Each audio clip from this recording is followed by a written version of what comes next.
What's good, family? What's good? It's about that time again. Facebook Live time, Facebook Live, and Instagram Live. Both of you guys are in the building, and it's great to see you. Jonah's in the building. Good to see you. Darren's back at us. I got to link up with the Facebook fam, get them going. And you know we have a special guest today, Facebook. Good to see you down there. You're in the building. All right, let me line up so we're all here. We know we have a special guest, right? Scott Cakes is in the building. IDB4 is in the building. I'm trying to get our special guest here.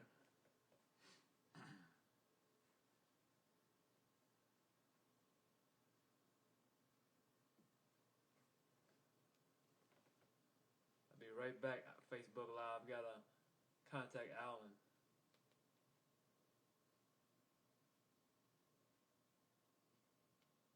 Allen Cox, that's our special guest today. I'm getting him to join the live, that is, so I can add him to the conversation.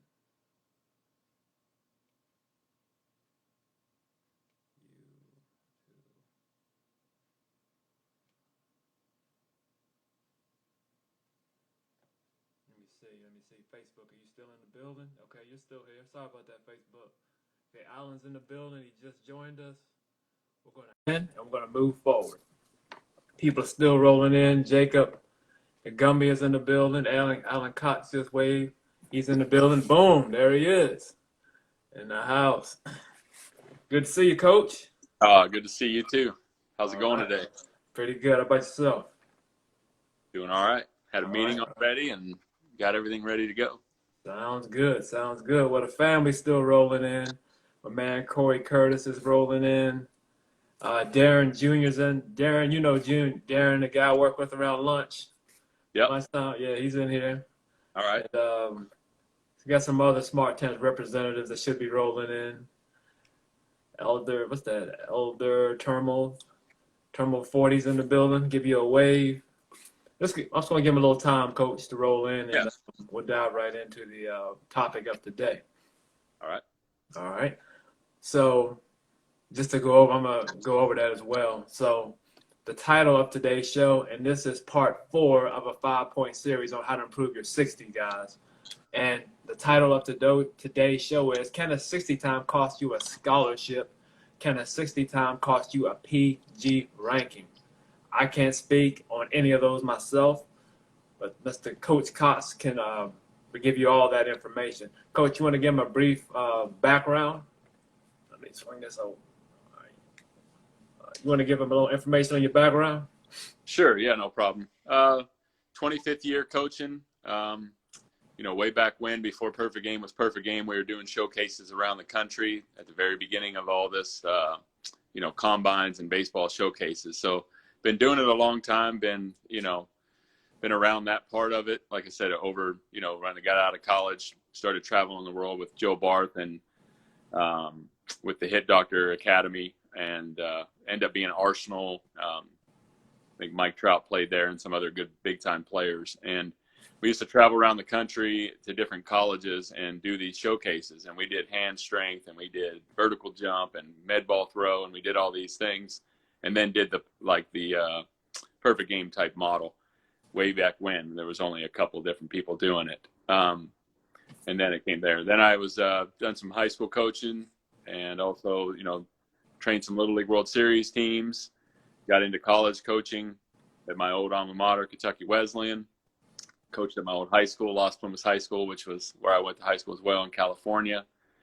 Went to Kentucky Wesleyan, then got into an academy there with a couple, Larry Schown and some guys that, have been doing it a long time, and learned from them. And then went up to Canada with Okotoks Dogs for 8 years, and just recently finished up there, and then came down to Georgia Gwinnett College and with Coach Sheets. And, he played for me at Kentucky Wesleyan. And then we coached together right after that and got into ABCA and all these different organizations. And then I'm also now with Smart Tents Academy training with you guys. And things are going really well, and, been doing a long time, and just like to give back and kind of teach guys how to do better at these different showcases.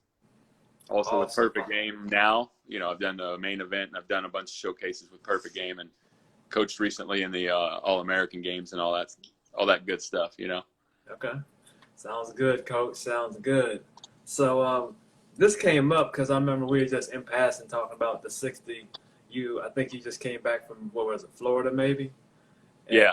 And we were talking just like I said in passing, and you were talking about how the the 60 is like a show. Everybody's there.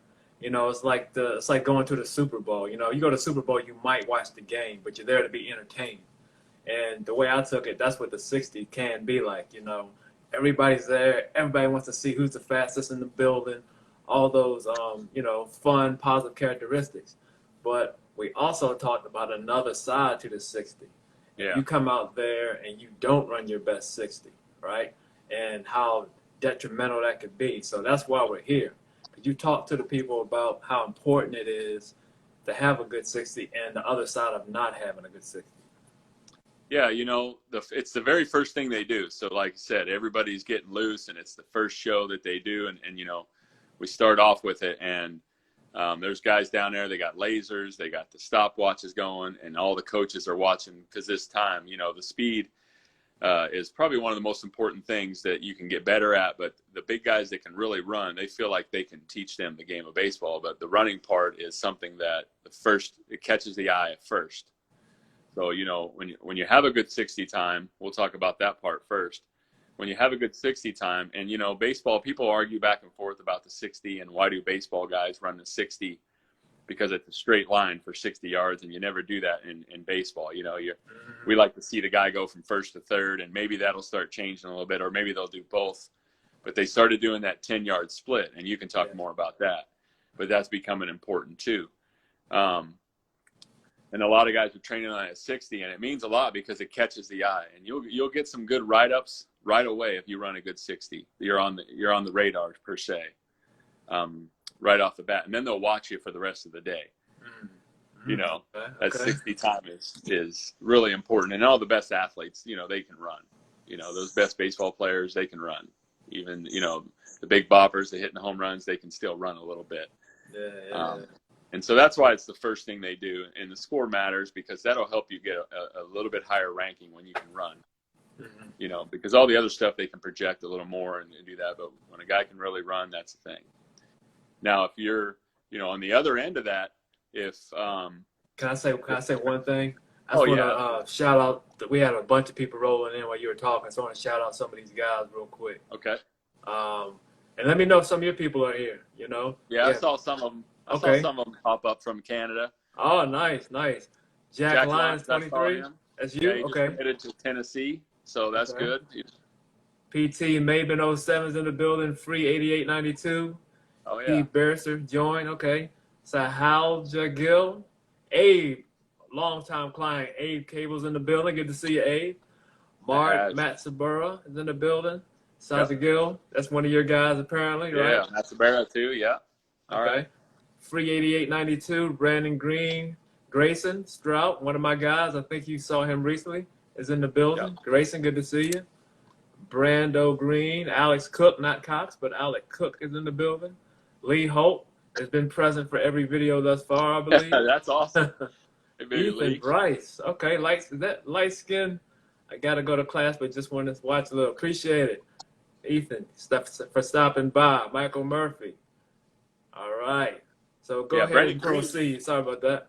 Yeah, that Brandon Green kid that's on there, he's a nice little young infielder that, worked really hard with a speed guy up in Canada and made his 60 time a lot better and got a scholarship out of it, just from being a little faster. And a lot of it is position wise. We start talking about positions, and that's where we get into where, it could hurt you, scholarship wise. If you're trying to play shortstop, and that's where we can jump into that real quick. When I came back and told you there was one of our kids that went down, and he's an infielder, and then he ran like a 7.8, and he knows who he is, and we talked about it, and that automatically, you're not ready for that 60, and your score is a 7.8 60, and you're trying to play infield, then you better be hitting balls, 500 feet. And even then, those guys they'll find a guy that hits at 500 feet that plays infield that can still run a 6.7, 6.8. So Exactly. position specific, man, it's really important with that 60. Catcher's not as much. So then you start saying, okay, you're running a 7.8, we might have to move you to catcher, because that might be the only position where they're not really like, if he can catch and throw a little bit and do all these, then he can, the running's not as important, but it's still important because the top guys, and if you go look at it, they're running pretty good 60s too. Mm-hmm. So that's where that part of, I came to watch you, and I need to give you a scholarship to play infield for me, and you run a 7.8. Now I got to think, okay, you better go work on your running and make that better. And that's where you come in. And that's where, what you're doing with the training with this 60 is you're giving some guys some money. You're getting extra money when you can run a little bit. And we're going to take guys that can run. We'll teach them how to do the other things, but the running, when you bring a guy in the showcase, and I've seen you do it with a couple of our guys, the Frank kid came in, he ran a 6.7, and it was like a 6.57 on the stopwatch, but the laser was like a 6.7 flat, and it was like, and he was a 7 flat runner, and now it opened up a bunch of eyes because he can do all the other things. But now that he can run, and you start getting ranked and you start getting scores on that, it goes a long ways for guys that didn't get to see him. Say that he ran a 6.7 flat on the laser. Okay, well, now I'm interested in him. I haven't even seen him do anything else. Wow. So okay, I didn't even know that about. Next time I see him, I gotta mention that. That's good yeah, stuff. you did a good job with him. He brought it all the way down. Dang, man. Well, that's great to hear. That's great to hear. I think, didn't you mention a perfect game or situation, how a negative 60 can affect your perfect game ranking as well? Mason Howard's in the building. Yeah, I think so. All those things that they're doing, they're projecting guys and they're grading you out. And, like I said, you're running a 7.5, and, that has to happen. It has to bring you down a half a point at least. Unless I said, unless you come out and you're doing all kinds of different things to make that grade higher. But the running is really important. If you go back and look at the highest graded guys, they're probably the fastest runners. Mm-hmm. And the hardest throwers too, but the running always goes first, and they'll run twice, and guys are running it, and guys are training to get it better because it's important. Yeah, definitely. I'm glad you mentioned that correlation right there as well between the jumping and the throwing, because it's all about force production at the end of the day. Yes, you have to learn the most difficult skill in all sports, which is hitting the baseball, 100%. But when you are able to produce force, period, / run a 6.7, you're in the mix because you're powerful, you're explosive. Yeah. And that makes all the difference in the world. It makes you stand out alone, and you see it in the numbers that you just mentioned. So definitely correlation between all that. It really is. Yeah. Taylor Clifton's in the building. Mason Howard. I think I already shouted out Mason. Because I always tell the guys, I think we might have talked about this before. How there's a correlation between pitchers that can jump 30 plus inches and throwing over 90. That's one of the first things I learned back in the day, with the Mets, and that's becoming more prevalent due to organizations like, what comes to mind for me is Top Velocity. I follow a lot of their stuff, and they make that well known that we have to become more explosive. And as we're talking about today, it translates to the field, Yeah, and all that stuff, with Driveline coming through, and they're taking off running as fast as they can and throwing it as hard as they can, and guys are finding a different level that they never thought they had. Same with the hitting, and we're using Rapsodo at GGC, and we got the hit tracks at Smart Tense. Those numbers are starting to correlate, and it's very easy. The top athletes have the highest numbers. It's always the way it is. They run the fastest, they jump the highest. And back when we were doing the showcases, when you were with the Mets, we were testing vertical leap, vertical jump. And it's a very good test we haven't been doing, but it does correlate. All that stuff, hand strength and med ball throw, all that stuff. I saw you doing the 5-10-5 and that quick explosive stuff. And that's when Perfect Game started doing the 10-yard split. See if guys were getting, because if they can get off and maybe they slow down at the end, you know, so all that stuff, and you know more about it. I don't know. I know it's just for us, we were filming our guys at GGC the other day from first base, just their feet, you know, and then where you could come in and go, okay, yeah, I've seen this video on you, or you're working with a guy and you're like, man, I could knock off a couple seconds right there, a couple, you know, tenths of a second just by this. Yeah. You know, and even something simple, Ronnie, as running a straight line, it's hilarious. No doubt. Like they'll zigzag, they'll go this way and then end up this way. Yeah.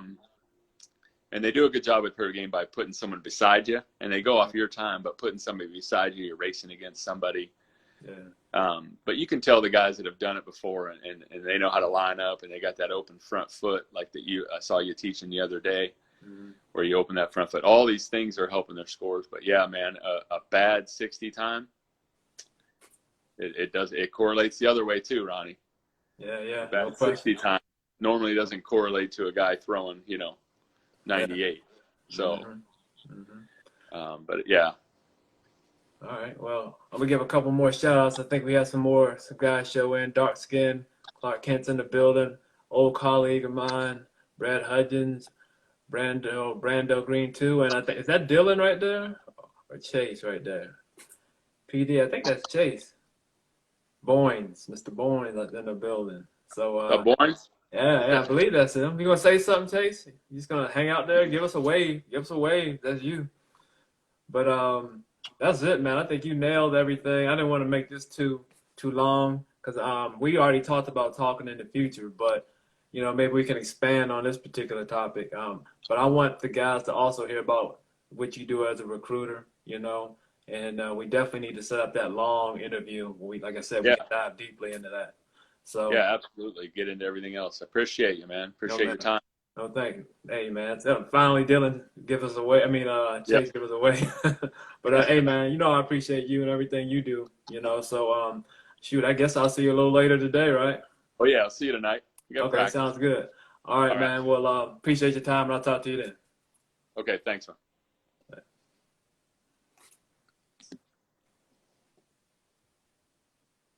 All right, folks. You heard it from the man himself. You heard, yeah. I said Chase. I made a mistake and say Dylan, but I can't correct myself and say Chase. But you know, I'm sure Allen was happy to see you as well as I am. But like I said, you heard it from the man himself how important it is to have a good 60 time and how detrimental it can be to have a poor 60 time. All right. So I think we went overboard a little bit. So I'm going to take off. But remember, this is part 4. The grand finale is tomorrow. So tomorrow you're going to find out exactly how to improve your 60 time. So make sure you tune in. Same time, 11:30 a.m. Want to shut this thing down. Want to close it out. But again, you're going to find out how to improve your 60 time. So I can't wait to close it out with you guys tomorrow. Have a great day, and I am out.